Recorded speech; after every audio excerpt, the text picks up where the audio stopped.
It began with a scream, then nothing. At 05:12 local time, the sky over Iraq exploded with electronic silence. A squadron of American F-15Cs had just crossed the radar horizon, trailing no jamming pods, no escort jammers, no tight formations. On the Iraqi scopes trained by Soviet advisors to detect specific altitude bands and bearing vectors, they appeared for a moment, then vanished. But the kills didn't vanish. Within 90 seconds, 2 Iraqi MiG-29s were downed. Their black boxes would later confirm they had never locked onto a single target.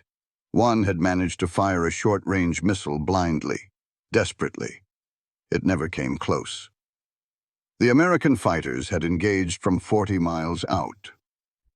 They were gone before the Iraqis had even turned to fight, watching from underground command bunkers outside Baghdad. Soviet military advisors leaned forward. This wasn't what they had trained for. This wasn't how air combat was supposed to look. There had been no dogfight, no merge, no radar contest, just sudden loss. Minutes later, another wave. 4 MiG-23s sent aloft from Habaniya Air Base climbed into a battle space they could not see. As they executed their climb and turn maneuvers straight from the Soviet playbook, they were targeted again. This time, the F-15s didn't fire. They vectored them instead, fed data from an orbiting E-3 Sentry AWACS, perched 100 miles away. Missiles launched from a second group of U.S. fighters. Another kill. Another without warning. In just one morning, over a dozen Iraqi aircraft had been destroyed. Not one American jet had been hit. Not one had even been visually identified. The Soviet instructors watching this unfold were horrified not just by the lopsided kill count, but by the method. Every rule they had taught had just been ignored. Formation flying, ground-controlled intercept, radar lock before engagement, the sacred geometry of air combat, passed down for decades, had been discarded. And yet the Americans weren't disorganized. They were ahead. They weren't reacting, they were orchestrating. And every move was invisible to the enemy. It wasn't war. It was something new, not a contest of speed or firepower, but a doctrine in free fall, a belief system crumbling with every missile launch. This wasn't just a defeat. It was a revelation. And for Soviet strategists trained to believe in balance, symmetry, and structure, it was the most terrifying thing imaginable. American pilots had broken the rules, and in doing so, rewritten the future of air combat. In a gray-walled conference room inside the Soviet Defense Ministry, filled with smoke, slide projectors, and career colonels, one assumption reigned supreme: air combat had rules, rules written by the Soviet Union, rules followed by its allies, rules it assumed the Americans would obey or suffer for breaking. They taught those rules to every client state: Libya, Syria, North Korea, and especially Iraq. Among them, all fighters fly in structured formations for radar support and visual confirmation. Close-range combat is inevitable. Prepare for tight turns, heat-seeking missiles, and visual ID. Never fire unless ordered by ground command. Ground-controlled intercept (GCI) is the backbone of air engagement. Pilots are vectors, not hunters. Engage at symmetrical range, see the enemy, turn into them, win the merge. For decades, it had worked. Soviet-trained Egyptian pilots in the Yom Kippur War scored kills using GCI. MiG-21s controlled by Vietnamese interceptors harassed U.S. pilots over Hanoi. Every success reinforced the theory: tight command, tight formations, tight doctrine. But that doctrine was static. It assumed visibility. It required radar returns. It was built around engagement range parity. And worst of all, it was predictable. By 1991, American pilots had rewritten everything. They flew loose. They fought silent. They engaged from distances Soviet doctrine didn't even recognize as combat. They didn't ask permission. They didn't wait to be locked on. They received vector data not from radar vans, but from AWACS orbiting above the battle, instead of rotating ground radars guessing at enemy movement. American pilots had real-time 360-degree aerial awareness, and they had a weapon that changed everything: the AIM-120 AMRAAM. Fire and forget. beyond visual range. Fully autonomous guidance. Soviet planners had assumed American missiles needed illumination requiring constant radar lock from the launch aircraft, as their own did.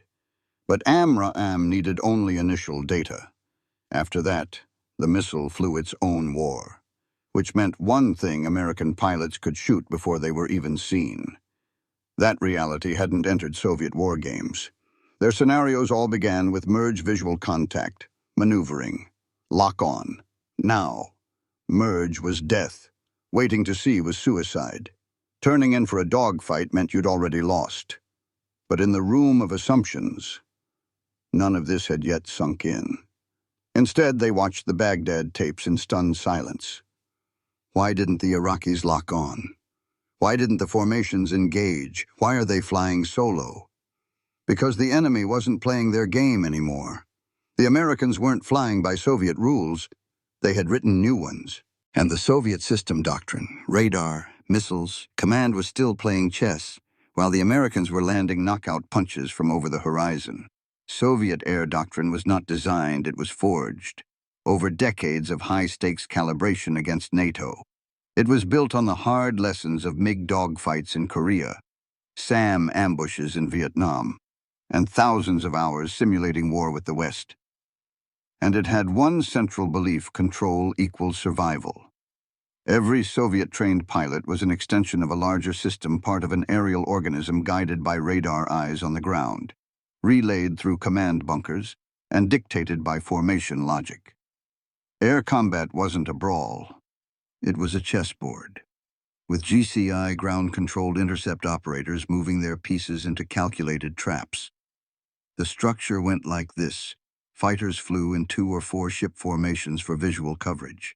GCI directed them to intercept bearing and altitude. Radar locks were acquired manually. Missiles were fired after full visual or radar confirmation. Once the merge occurred, pilots engaged using cannon or short-range heat seekers. Retreat and re-engage orders came from the ground. The doctrine prized discipline, hierarchy, and symmetry. It assumed parity with the opponent, equal detection, equal range, equal visibility. But it was never built to fight a ghost. Because while the Soviets trained for encounters within 15 kilometers, American pilots were hitting from beyond 50. While the Soviets emphasized radar control and obedience, the U.S. gave pilots tactical freedom, empowering them to fire, brake, or reposition without waiting for orders. While the MiG-29 and MiG-25 required constant vectoring, the F-15C and F-16C operated in tandem with AWACS, digital comms, and data link targeting. Even the weapons revealed the difference in doctrine. The R-27 and R-73 missiles required guidance.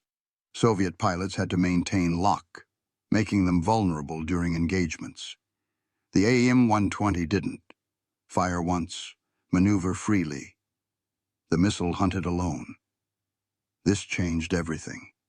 In Soviet doctrine, turning away meant giving up the fight. In American doctrine, turning away meant surviving to kill again. In Soviet training, losing radar meant blindness. In American training, radar was one of many sensors, not the only one. The difference wasn't just tactical, it was philosophical. To the Soviets, air combat was a match between equals. To the Americans, it was never a match at all. They didn't want to fight. They wanted to remove the opponent from the sky before he even understood the battle had begun. That required a shift not in technology but in trust. U.S. Command trusted its pilots to make autonomous decisions, guided by networked awareness.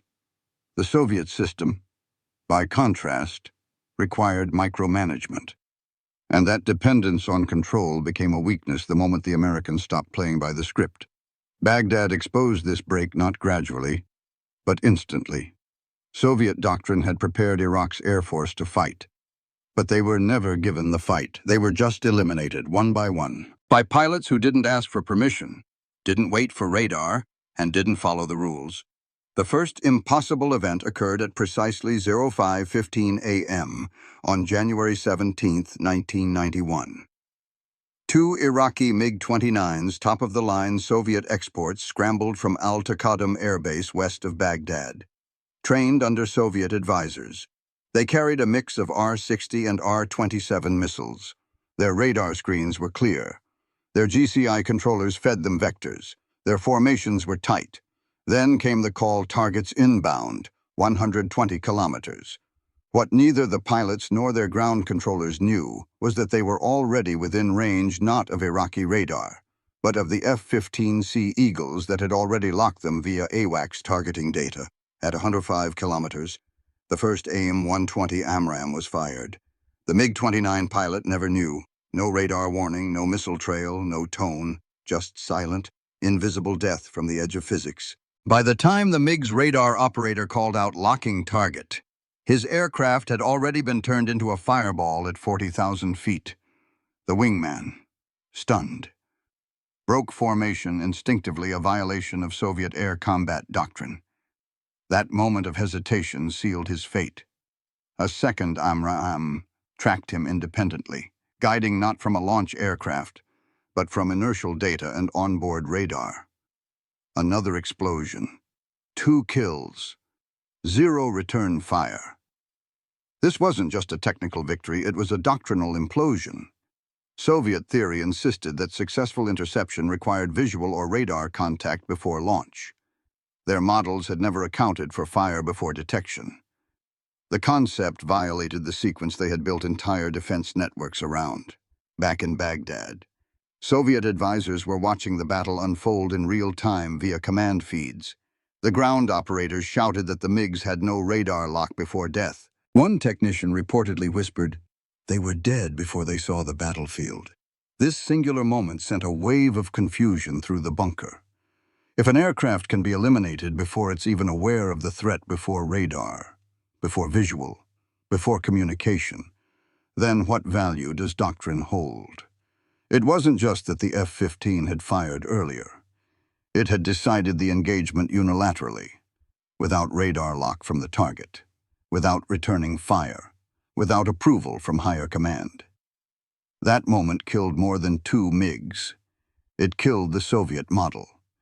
Everything from intercept timing to GCI-based commands depended on the assumption that the enemy needed visual or radar contact to fire. But here was an enemy who fired from beyond doctrine, and in doing so, redefined what it meant to own the sky. The impossible had become real, not because of the aircraft, not even because of the missile, but because of a mindset that said, "We do not need to see you. We only need to know where you are, and then we erase you." In the aftermath of that morning's massacre, teletype reports from Baghdad began flooding desks across Moscow. The language was technical, sanitized, but the reality was chilling. Engagements resulted in total loss of assets. No radar locks achieved. Suspected BVR weapon use confirmed. For the Soviet High Command, the meaning was unbearable. Their aircraft, MiG-29s and MiG-25s, the pride of Soviet aviation, had been vaporized not in dogfights, not through pilot error, but by tactics they had dismissed for decades. Inside Frunze Military Academy and the offices of the main command of the Air Forces, initial reaction wasn't panic, it was denial. Senior officers blamed Iraqi incompetence.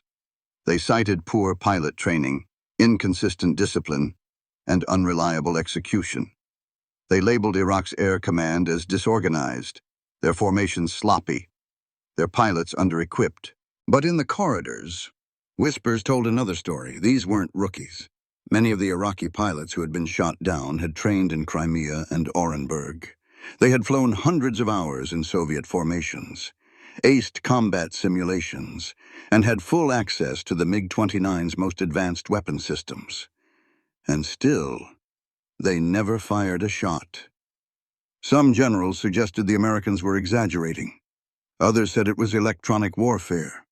Some claimed that Iraqi radar systems had been jammed so thoroughly the MiGs had no warning. But then the flight logs arrived, declassified years later. The data revealed what Soviet analysts refused to admit in 1991: Iraqi radar had been fully operational. No jamming had been detected. The MiGs had climbed cleanly into airspace and maintained GCI contact, and they were still destroyed before their radars registered an enemy signal. In short, they were hunted like ghosts. Still, the official stance from Moscow remained frozen in Cold War pride. Our systems were not compromised. The results stemmed from improper deployment, but those closer to the truth knew better. At the Zhukovsky Air Force Engineering Academy, a small team of analysts tasked with modeling BVR engagements privately concluded that the U.S. had achieved total sensor fusion superiority. Their report, buried deep in internal files, warned our current doctrines do not account for autonomous missile strategy combined with aerial early warning integration. Immediate review required, but that review never came. With the USSR in political freefall, there was neither the budget nor the appetite for radical doctrinal shifts. The Soviet military couldn't afford to admit that its entire philosophy of air warfare, built over 40 years, had just been bypassed in a single night. And so, they did the only thing possible. They ignored the truth.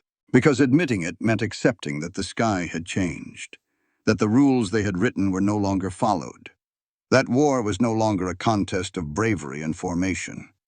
That combat had moved into the invisible, and the empire that had once dominated the air was now just watching from the ground.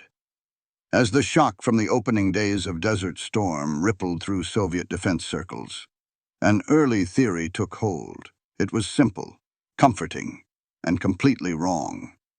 The Iraqis lost because they panicked. This idea quickly became the narrative. That under fire, Iraqi pilots broke formation, that they disobeyed ground controllers, that they lacked discipline, coordination, and will. Moscow newspapers repeated it. Military journals echoed it. Even internal briefings circulated the claim that the Iraqi Air Force had failed not because of doctrine, but because of execution.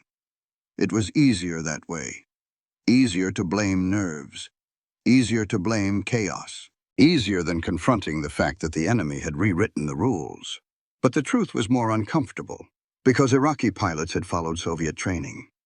They launched in pairs, they climbed into position, they awaited ground vectoring. They switched on radar only when instructed. They flew the formations they were taught in Crimea, under the same manuals used in Leningrad flight schools, and they still died. Why? Because the engagement range had moved. Soviet doctrine assumed air combat began at 20 kilometers and closed fast, but the U.S. had shifted that number past 50 kilometers beyond the limits of Iraqi radar and far outside the Soviet interception models. So Iraqi pilots flew into traps they never saw. They waited for locks that never came. They circled above command centers that had already been struck by precision bombs. And all the while, they died by missiles launched from jets that were already gone. The wrong theory panic missed the point. These pilots didn't panic. They simply never got the chance to fight. The engagements weren't failures of courage. They were failures of expectation. They expected to see their targets. They expected to receive orders. They expected radar to guide them.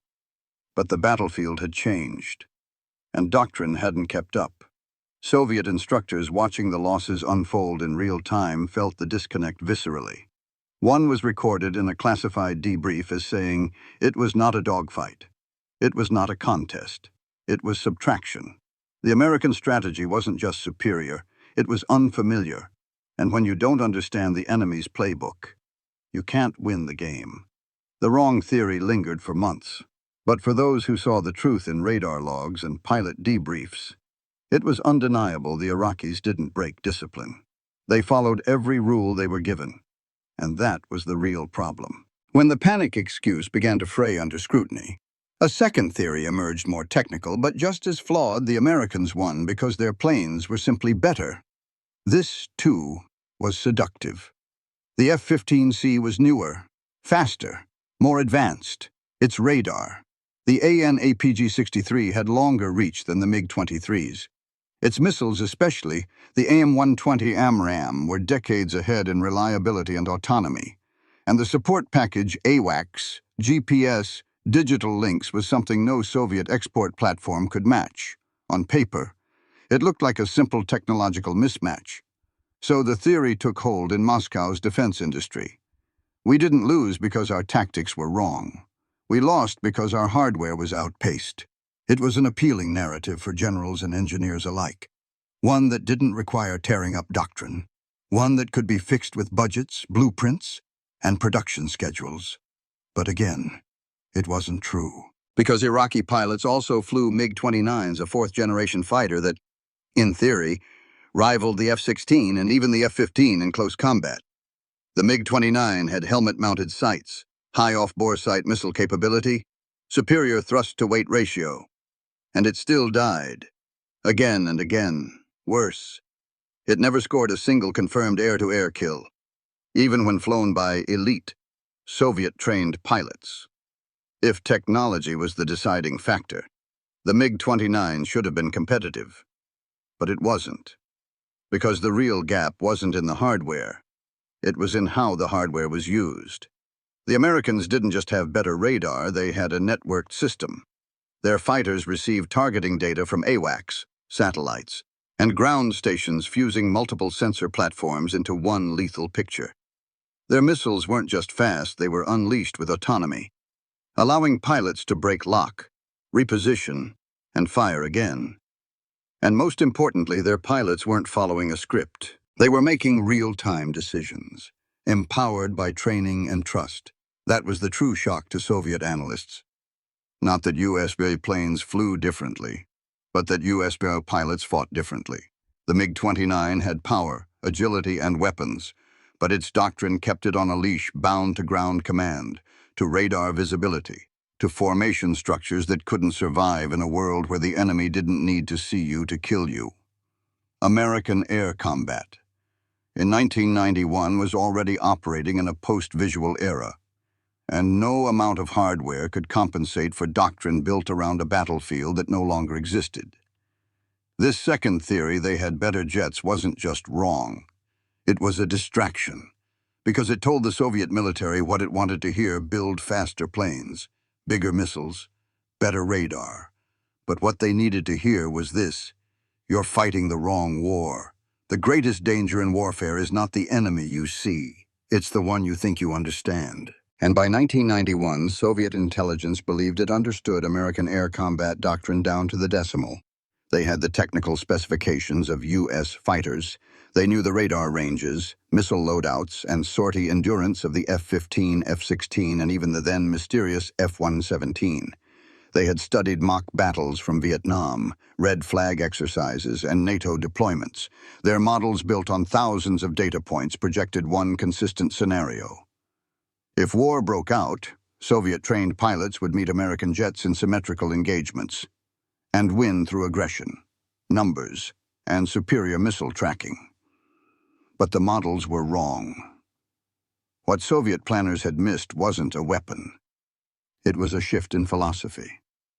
While Soviet war games simulated dogfights and radar duels, American pilots were training to win without ever being seen.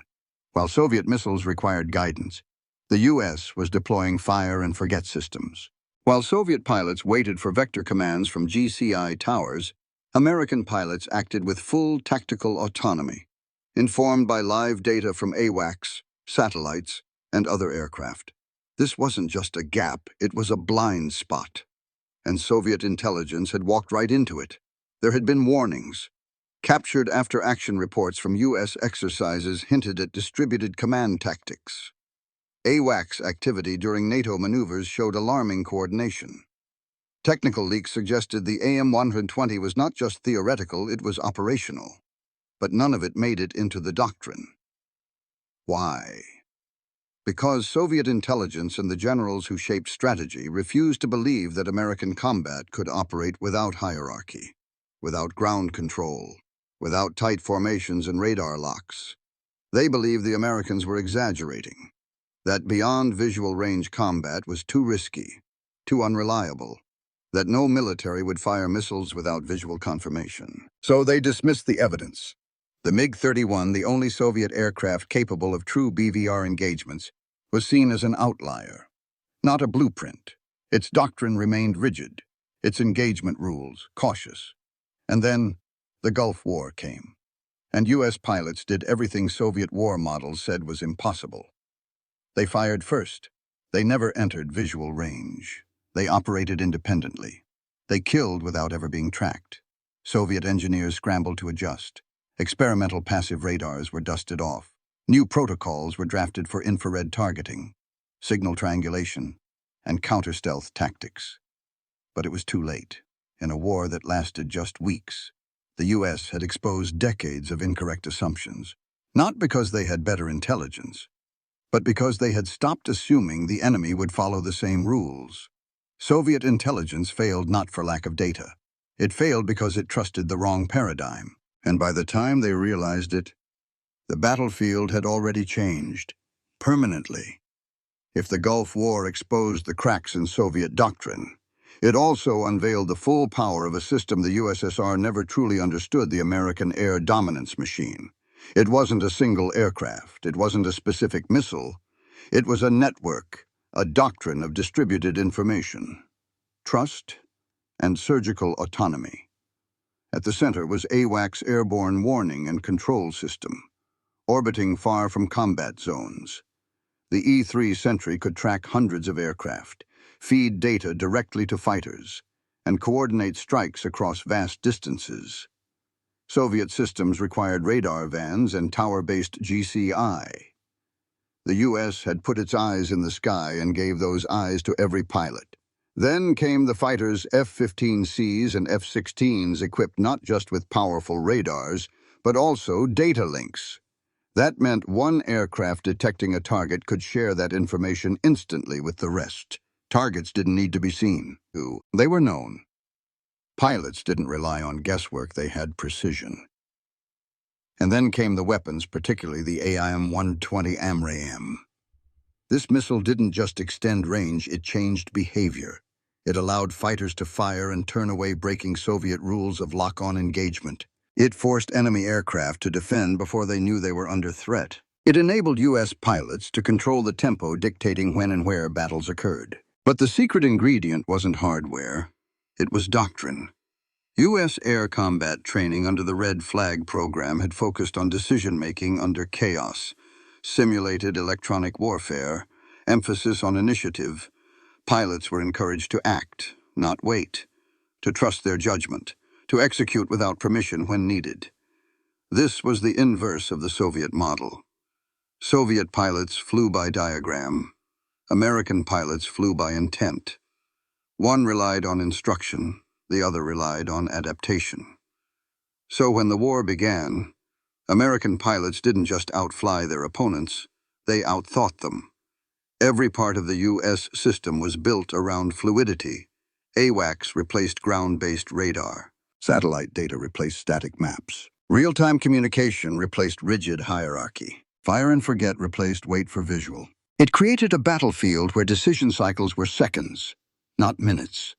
And Soviet doctrine designed for a slower, visible, command-driven war was left choking on its own process. Baghdad didn't fall because of overwhelming force. It fell because the Americans arrived faster, struck first, and vanished before a counterattack could be mounted. That wasn't air superiority. It was air supremacy.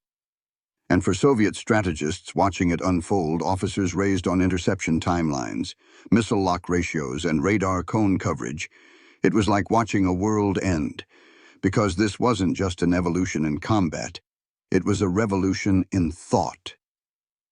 The Americans had built a system that trusted pilots more than procedures, that rewarded initiative more than obedience, that believed winning wasn't about seeing the enemy first, but about never being seen at all.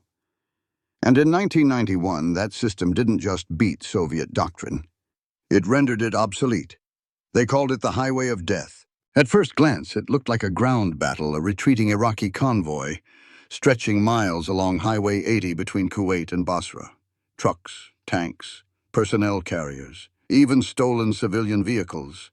Thousands fleeing, hundreds destroyed. But in truth, it was an air power massacre. The convoy had barely moved before it was spotted by satellites, by AWACS, by J-STARS. Within minutes, American aircraft were redirected. F-15Es, A-10s, and F-117s were on site. many before the convoy even knew it had been targeted. What made this moment more than carnage, what turned it into a humiliation, wasn't the scale of destruction. It was the visibility of helplessness. Iraqi pilots scrambled to intercept. A few took off from bases still operational. Most never reached altitude. Those that did vanished from their own radars within moments. No targets, no locks, no formations. Just confusion. Soviet advisors embedded with Iraqi Air Command watched the disaster unfold on grainy radar screens. One report noted our scopes showed no enemy aircraft, only friendly movement. Then, suddenly, loss of signals. Black boxes silent. Radio traffic gone. It wasn't a bombing run. It was surgical erasure. Every element of Soviet air defense planning vector control, radar coverage, altitude prediction was bypassed. Because the Americans didn't show up on the battlefield the way the Soviets had prepared for. Instead of flying in predictable waves, U.S. jets appeared off-axis, below radar, or from beyond scan range. Instead of locking on and closing, they fired from standoff range. And instead of holding tight formations, they fought dispersed, independently, and with total battlefield awareness. The AWACS network turned every U.S. jet into a sensor-fused assassin. Even aircraft not tasked with strike missions could relay targeting data. Fighters could shoot at targets beyond their own visual or radar range, trusting data from another platform entirely. This destroyed not only Iraqi defenses but Soviet military pride, because the radar systems being defeated were Soviet, the missile batteries destroyed from the air Soviet. The fighters being annihilated in the airspace they trained to dominate Soviet, all of it rendered irrelevant. In the post-battle assessment, one Soviet colonel reportedly stated, "They weren't fighting. They were deleting." For Moscow, it was more than strategic loss. It was ideological collapse. The idea that American pilots operated with no guidance, no visual contact, and no radar feedback should have been chaos. But it wasn't. It was controlled by other means. And that night on the highway of death, the entire Soviet model predictable ranges, GCI commands, radar visibility, tight formations was not just challenged, it was annihilated in real time by a force that saw without being seen, killed without being tracked, and vanished before retaliation could begin. The Soviet advisors left Iraq with hard drives, black boxes, and humiliation. And one phrase echoed through every debrief: "We never even got to fight." By the time Desert Storm ended, the data was undeniable. 33 air-to-air kills, 0 U.S. losses. A statistic so lopsided, Soviet analysts initially refused to believe it. But black box evidence, pilot debriefs, and radar logs left no room for fiction. Every engagement had followed the same pattern: U.S. pilots fired first. Iraqi aircraft never acquired target lock. Dogfights never occurred. Soviet-designed systems never worked. And in the command halls of the Soviet Air Force, a terrifying truth emerged. Their entire theory of air combat had collapsed. For decades, the Soviet Union had defined aerial victory through three pillars: numerical superiority, ground control, symmetrical combat assumptions. But the Gulf War shattered all three. The U.S. had fewer aircraft in theater, but dominated every engagement. GCI was irrelevant. AWACS had removed the need for ground control entirely. And symmetry gone. The U.S. didn't seek parity. It dictated every condition of battle. The response from Soviet leadership was silence. Official channels claimed lessons had been learned, but internally, despair set in. Because this wasn't just about losing in Iraq. It was about realizing they'd built an air force for the wrong century. The collapse was not just strategic, it was ideological. For the Soviet Union, doctrine was more than training. It was identity. Their belief in ground-directed war, in radar-guided symmetry, in control from above, it defined how they saw war itself. And now, the Americans had shown something terrifying. You didn't need to control everything. If you could see everything, You didn't need tight formations. If you could shoot without warning, you didn't need to fight fair. If you could end the fight before it began. The implications rippled across every Soviet military branch. Their SAM systems, built to track high-altitude threats, couldn't detect low observable targets. Their fighter squadrons, trained to wait for permission, were tactically frozen. Their radar networks, calibrated for known threats, were blind to coordinated autonomy. And the worst blow. This defeat didn't come from stealth fighters, or classified drones, or orbital weapons. It came from standard American fighters' F-15s and F-16s flying tactics so advanced, they might as well have been invisible. The realization broke something deeper than systems. It broke confidence, because now, every radar contact was a question mark. Every lock-on delay could mean incoming fire. Every empty scope might be the final thing you see. The Cold War wasn't just ending geopolitically, it was ending philosophically. The Soviet Union still had missiles, tanks, even nuclear weapons. But in the skies they had nothing left but theories, and none of them could explain what just happened. The Soviet Union would dissolve just months after the last American fighter left the skies over Iraq. But long after the borders changed, the debt collapsed, and the flags were lowered, the ghosts remained. Ghosts, not of soldiers, but of systems. Ghosts that haunted radar rooms, doctrine manuals, and airfields from Kaliningrad to Kamchatka. Because the final lesson of the Gulf War wasn't tactical. It was existential. The enemy had not won by fighting harder.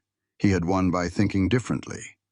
And in doing so, he had revealed that the old way of war, the Soviet way, had already died before the first missile was ever fired. Today, Russian aircraft still fly descendants of the MiG-29. Their radars have improved. Their missiles are faster. Their doctrine is more agile. But beneath the upgrades, a question lingers. Will we see them before they see us? Will we fire first, or just vanish from the sky? Because in every war game, every simulation, every alert scramble since 1991, there's a silent shadow, a fear not of defeat, but of irrelevance. The fear that your rules don't matter anymore, that the enemy has moved on, that you're fighting a war that ended before you even realized it began. And so the ghost of the Cold War lives on, not in the clash of armies, but in the terrifying silence of a radar screen, showing nothing. Just like Baghdad, 1991. Just like the day Soviet strategists saw the future and realized they weren't in it.